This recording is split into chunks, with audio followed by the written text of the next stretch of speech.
Fula, ce groupe vaudou jazz créé à la fin des années 70 en Haïti.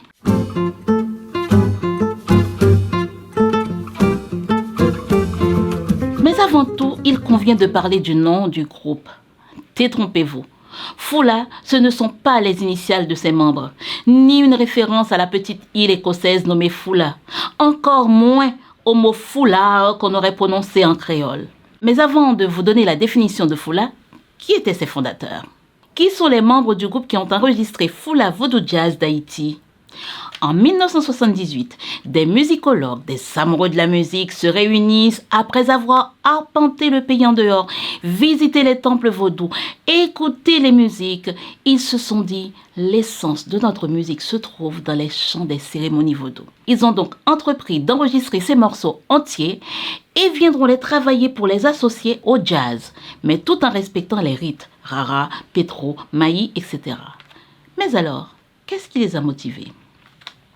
Ces musiciens voulaient contrecarrer la musique venue d'ailleurs, qui prenait trop de place dans le pays à travers la radio, les disques qui débarquaient, toutes sortes de chanteurs qui venaient.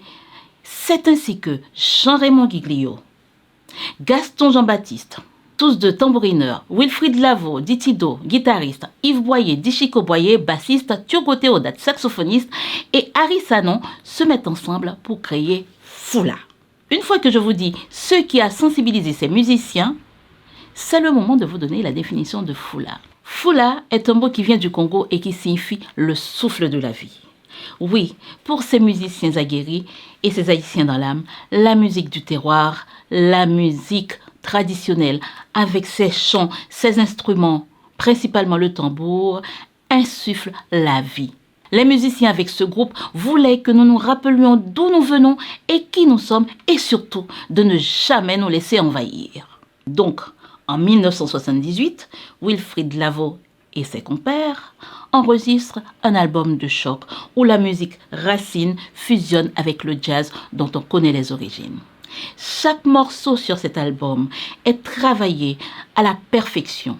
Si les musiciens jouent de la guitare, de la basse, du saxophone, des instruments non traditionnels, c'est justement pour mieux fusionner, sublimer nos instruments traditionnels, le tambour bien sûr, mais aussi le vaccine, le tcha-tcha, le organ, etc. Et donc l'album Fula, c'est un album à découvrir ou redécouvrir pour rendre hommage à tous ces pionniers de la musique racine, la musique nom d'Haïti.